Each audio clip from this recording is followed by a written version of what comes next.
Bonjour à tous, on se retrouve après ces petites vacances en confinement. J'espère que vous allez bien et que vous êtes prêts à vous remettre au travail. Au programme pour cette reprise, un peu de lecture, de la grammaire, de l'orthographe. Et puis après, pour les maths, un peu de calcul mental, quelques petits exercices et un défi. Et à la fin, il y aura une petite activité de sciences. Je vous laisse la surprise. On commence donc avec la lecture. Pour cela, prépare-toi, installe-toi dans un endroit confortable, prends ton matériel, tu vas avoir besoin du cahier du jour, un stylo bleu, un stylo rouge, une règle et c'est parti pour préparer l'activité de lecture dans le cahier du jour avant que je t'affiche à l'écran les exercices. Et voici le cahier du jour. C'est parti pour écrire la date à 1, 2, 3 carreaux de la marge. Aujourd'hui, nous sommes lundi 20 avril.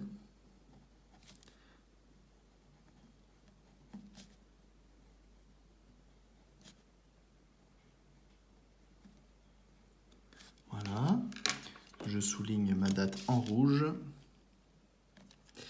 Et puis, hop, bien sur l'interligne en dessous. Je vais à la ligne et j'écris le titre. On va faire une petite activité de lecture. On écrit bien le titre contre la marge. Lecture.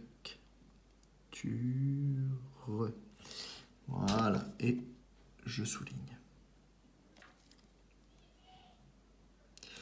Pour cette activité de lecture aujourd'hui, on va faire une lecture de 2 petits textes avec des questions et on va préparer le cahier du jour pour répondre aux questions. Alors on va écrire ici contre la marge texte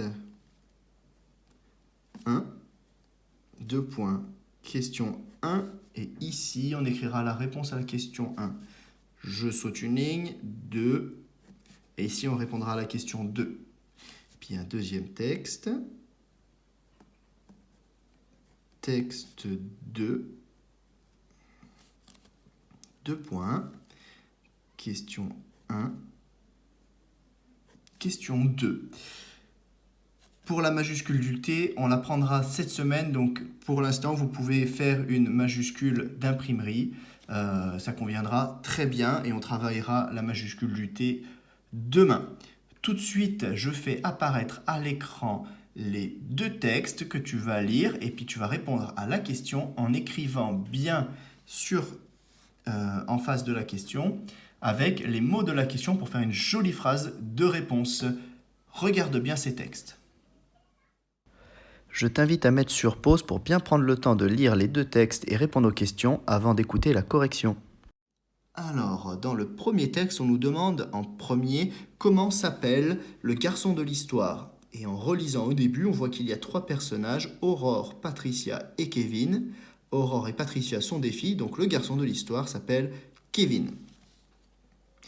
J'écris ma réponse. Le garçon s'appelle Kevin.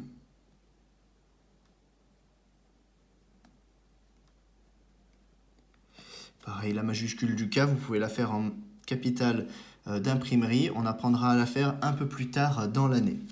Deuxième question.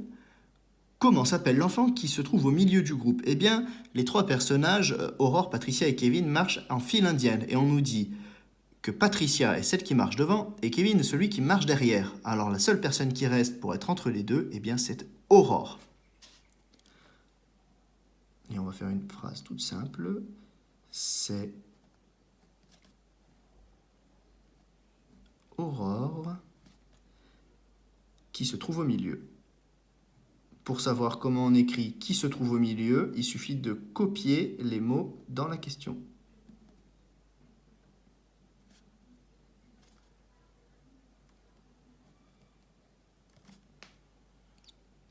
Alors, pour le texte 2, on nous demande qu'est-ce que Philippe doit enlever.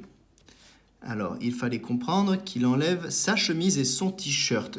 Dans le texte, ils utilisent le mot ôter qui revient à dire la même chose que enlever. C'est un synonyme. Alors, on fait une belle phrase réponse. Philippe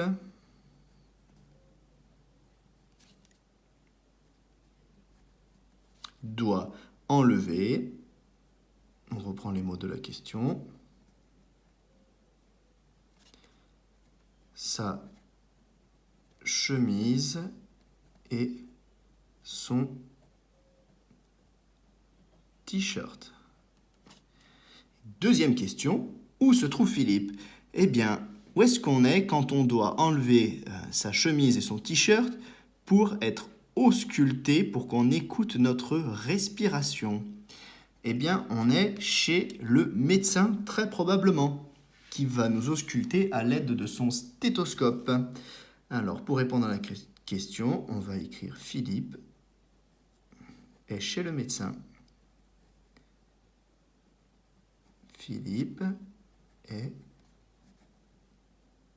chez le médecin.